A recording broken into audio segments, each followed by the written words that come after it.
Hello बच्चों, good morning. तो कैसे हैं बच्चे आप सब लोग?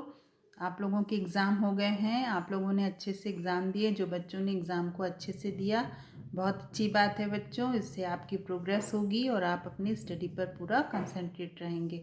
तो बच्चे, अब हम लोग अपना न्यू टॉपिक स्टार्ट करते हैं। देखिए, हमारा न्यू टॉपिक है यांत्रिक ऊर्जा संरक्षण का नियम, यानी law of conservation of mechanical energy. यहाँ से हम लोग देखते हैं। देखिए, यहाँ पर है कि माना एम द्रव्यमान की एक वस्तु एच ऊंचाई से स्वतंत्रता पूर्वक गिराई जाती है। मान लीजिए एम द्रव्यमान की कोई वस्तु है जिसकी ऊंचाई, देखिए यहाँ बुक में बना हुआ भी, एच ऊंचाई से वो ऊपर से नीचे गिराई जाती है, ठीक है ना। प्रारंभ में वस्तु की स्थितिज ऊर्जा mgh है और गतिज ऊर्जा 0 है।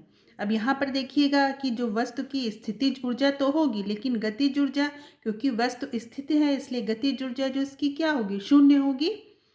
क्योंकि इसकी प्रारंभिक वेग क्या है, 0 है, इसीलिए गतिज ऊर्जा 0 है, क्योंकि इसका प्रारंभिक वेग भी क्या है बच्चों, 0 है। इस प्रकार वस्तु की कुल ऊर्जा क्या होगी, mgh। जब ये वस्तु गिरती है तो स्थितिज ऊर्जा गतिज ऊर्जा में परिवर्तित होती है, यानी एक ऊर्जा दूसरी ऊर्जा में बदल रही है। जब वस्तु गिर रही है तो यहाँ पर जो इसकी स्थितिज ऊर्जा थी वो किस में बदल रही है बच्चों, गतिज ऊर्जा में। यदि दिए हुए क्षण पर वस्तु का वेग v है तो गतिज ऊर्जा क्या होगी, हाफ mv² होगी। ठीक, यदि वस्तु का वेग दिया है v वेग है उसी क्षण पर, तो गतिज ऊर्जा हाफ mv² है।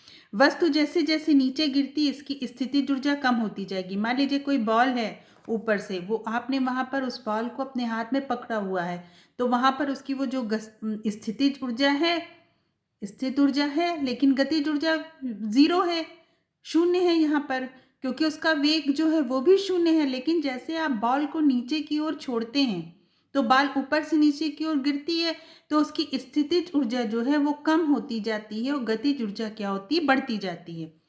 जब वस्तु धरती पर पहुंचने वाली होती है तो इस अवस्था में वस्तु का अंतिम वेग भी अधिकतम हो जाएगा, यानी कि जब वस्तु पृथ्वी पर आएगी, धरती पर, लैंड पर, तो उसका जो वेग है बच्चों v, वो क्या हो जाएगा, v जो है वो अधिकतम हो जाता है।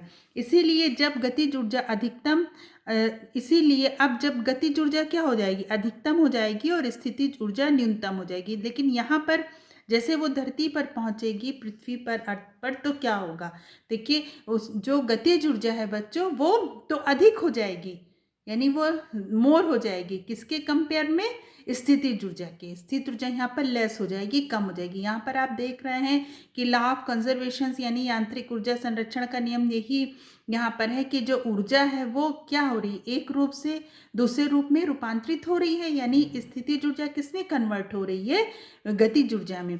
हम जानते हैं कि सभी बिंदुओं पर वस्तु की स्थितिज ऊर्जा तथा गतिज ऊर्जा का योग समान रहता है। हर बिंदु पर वस्तु की गतिज ऊर्जा व स्थितिज ऊर्जा का योग क्या रहता है, समान होता है। अर्थात स्थितिज ऊर्जा और प्लस गतिज ऊर्जा इक्वल नियत। ये आपने देखा यहाँ पर।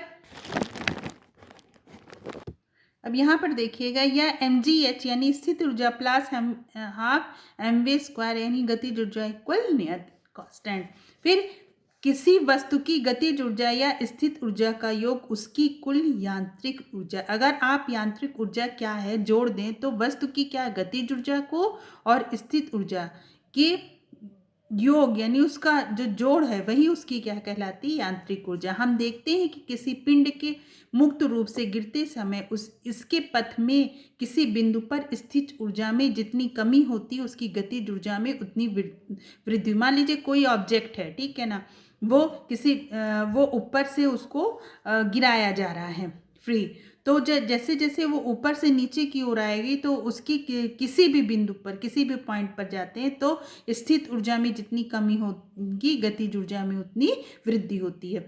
बहुत से अन्य ऐसे उदाहरण, अवलोकन और तर्कों के आधार पर हम कह सकते हैं कि ऊर्जा को ना तो नष्ट किया जा सकता ना ही उत्पन्न, यानी कि जो ऊर्जा एनर्जी, ना तो इसको आप डिस्ट्रॉय कर सकते हैं ना ही प्रोड्यूस करना है तो इसे उत्पन्न किया जा सकता है। इसे केवल एक रूप से दूसरे रूप में बदला जा सकता है, यानी कि इसका एक